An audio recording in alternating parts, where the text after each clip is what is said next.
Hey, what's up? What's up? Joe in Vegas back with another review. The Weeknd. I've seen him before, but not as a full concert. I saw him as I think it was at the Billboard Music Awards or something. He came out and did 3 or 4 songs or one of those iHeartRadios. That's what it was. Don't know much about him, honestly. I would definitely not consider myself a fan of his, sort of. I'll get into it a little bit. But this was one of those shows I kind of went in blind. I thought I knew 2 songs. There wasn't much else going on tonight. Kelly Clarkson had her big new residency at Caesar's Palace, but canceled it. This just was the best option, and I've heard a lot of good things. And at the end of the day, whatever I say, or good or bad, it doesn't matter. This guy's killing it. I mean, there's artists that play stadiums, and there's artists that are at a level that they play multiple nights of stadiums per city. I think he did 4 nights at SoFi in LA. He did 2 nights here, but then I think he canceled the Friday night show.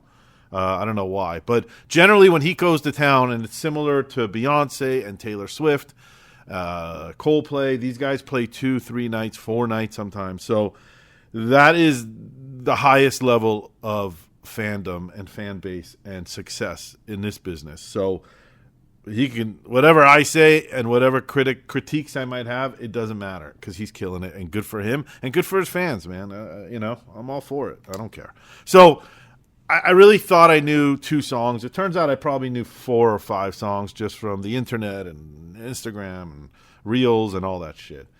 I came in. Let me get to the tickets. They weren't terrible. Usually artists of this caliber, you're usually paying $400 or $500 a ticket. I was in section 111.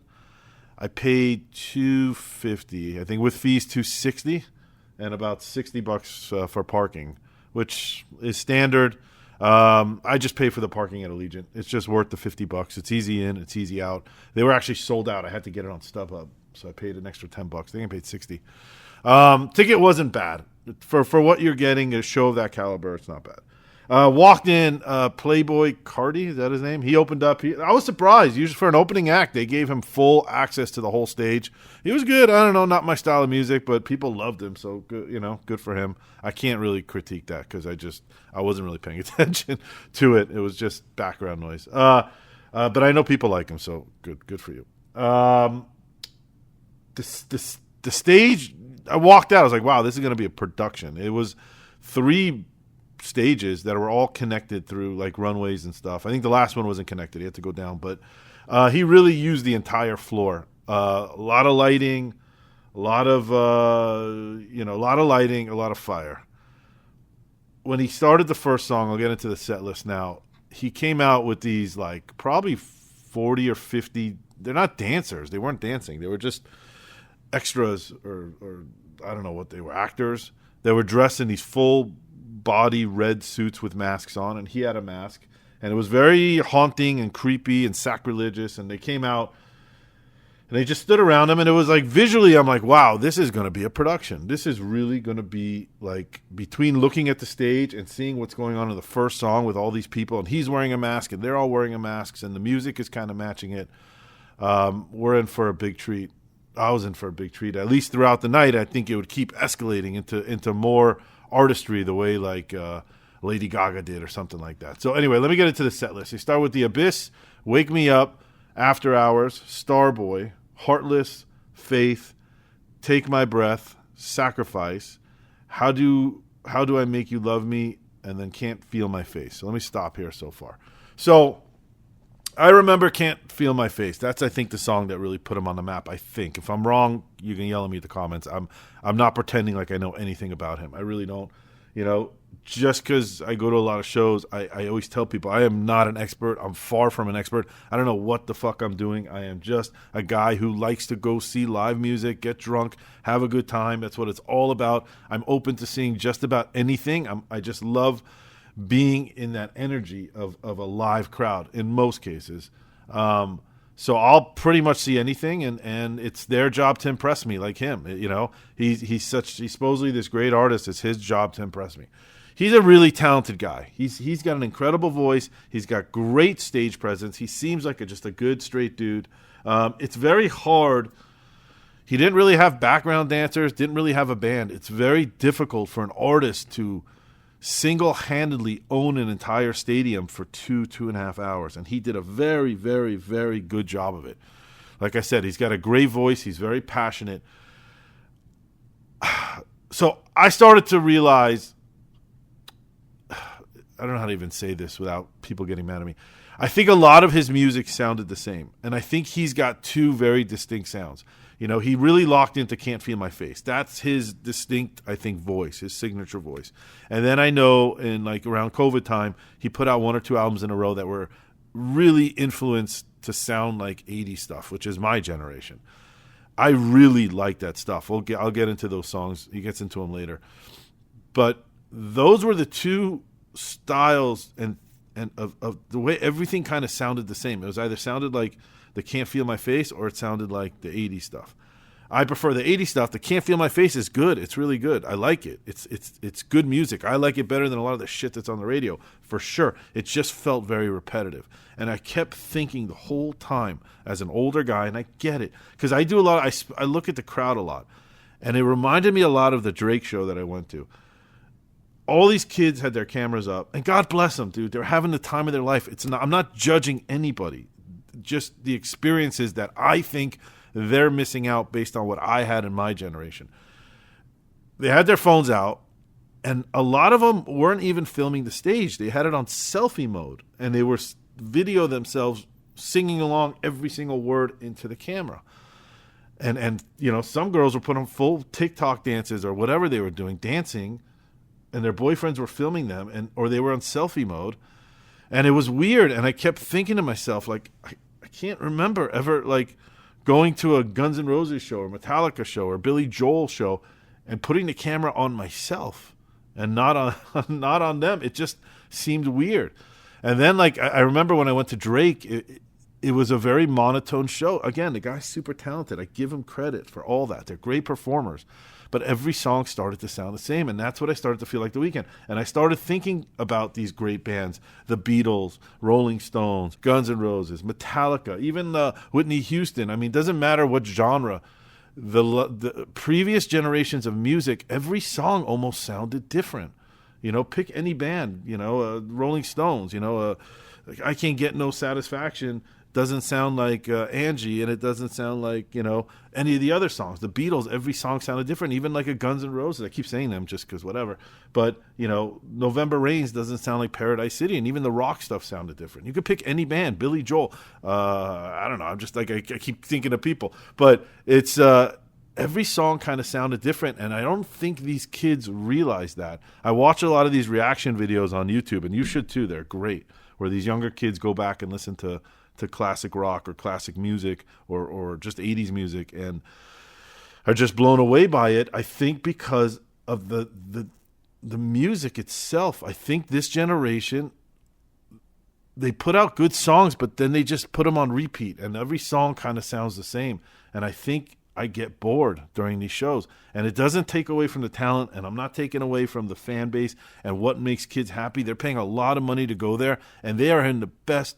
They're having the best time. They're singing along to every single word. That's what this is all about. So for that, it's awesome. But this is my review. Don't get mad. This is my review. It just felt very monotone. Let me get back into the set list. Lost in the Fire, Kissland, Often, Give Up on Me, I Was Never There, The Hills, I think I knew that one. That's a big one. Baptized in Fear, Open Hearts, Cry for Me. São Paulo, I don't know how to pronounce that. Timeless, Rather Lie, Creepin, Niagara Falls, One of the Girls, Stargirl Interlude. Dude, we're on 26 songs already. This guy gave it everything. It was a long show. It was a great show. You get your money's worth. There's no doubt. Out of Time, I Feel It Coming, Die for You, Is There Someone Else, Wicked Games, Call Out My Name, The Morning, Save Your Tears. This is what I know. Save Your Tears, Less Than Zero, Blinding Lights. Those were like the 80s. This was like the little batch of the 80s. So that's his other sound. He put out these 2 albums. I think they're 2 albums, if I remember correctly. That, you know, I think Blinding Lights is an incredible song. I think Save Your Tears is an incredible song.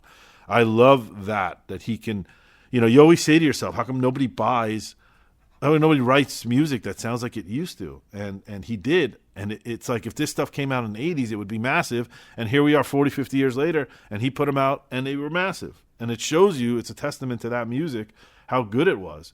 And when he changed, I think this is what turned him into a megastar, were these songs. He was he was huge before, don't get me wrong. But these songs and these albums, because the music was different than what he was playing before, it sounded different finally, really opened up to a lot of new fan base. People like me. Without a Warning, Reflections, Laughing, High for This, House of Balloons, Moth to a Flame. I also noticed, I started the review saying on the first song, when he came out with all those people in red, and they were marching around the stage, and there was this big statue in the middle, and they were doing these they were praising the statue almost. They weren't really dancing. It was just creepy. I thought that would be the beginning of the production for the whole show, and it wasn't. It never really escalated. There were no other background dancers. They kept coming out every 3 or 4 or 5, 6 songs. They would come out again, march around, and go back to the back of the stage. And it kind of represented the music, as I felt. Like, the production never went anywhere, and neither did the music. It's good. It's great. I like it. It's good music. It's just every song felt the same to me, and that took away some of the show. I also, I'm going to put it in here. The guy next to me was by himself, obviously high on something, and he was just bothering everybody around. He was not respecting anybody's space. He was dancing all over. He was an older guy too. He kept tapping everybody on the shoulder, fist bump them, or tapping him on the shoulder and giving him thumbs up. I had to grab his hand at one point and squeeze pretty hard, and I looked him in the eye and I said, "Hey, motherfucker, I'm happy you're having a good time. I really am, but stop fucking touching me. I don't know you." He kind of gave me a look like, "What?" And so again, if you're at these shows, you want to get high, you want to get drunk, that's fine, but you gotta be a little bit of fucking responsible and understand that there's people around you. The girl on the other side of him, I'm telling you, he was ruining the whole show for her. This poor girl, he kept tapping on her, he kept trying to take selfies with her. What a dick. So yeah, dude, if you ever listen to this, you're a fucking dick. Anyway, back to The Weeknd. Again, this is my take on it. It still was very enjoyable. I'm going to give it, on a scale of 10, I'm going to give it an 8.6. I probably would have enjoyed it more if I knew more songs, but I couldn't shake the feeling. And like, if you are going to be on this level of artistry, even when I went to Beyonce, or if I went to Coldplay is a great example. I went to Coldplay a couple of weeks ago. The songs all sound the same. They're slow, they're fast, they're upbeat, they're downbeat. This just felt the same. And again, all his fans could tell me to shut the fuck up. Shut the fuck up. He's the best in the world. In your eyes, he is. That's great. I just miss those older bands. Not even older. I take that back. There's some bands that are doing it now still. But I think to be at that level of artistry, your song collection, your catalog, every song should sound not different because it should sound like you, but it should have a little more life than the song before it, or a different direction, or like I said, ballads, fast, slow, upbeat, downbeat, clever. There's so many ways you can go, and I just felt he was stuck in those two sounds. So for me, still a good show. I would recommend going. I would recommend going to almost any show unless it sucks. Thanks for listening. If you were there, if you agree, if you disagree, you can beat me up in the comments. I don't give a shit. I very much appreciate it. Please subscribe. Help me build this channel, and I will see you at the next show. Bye-bye.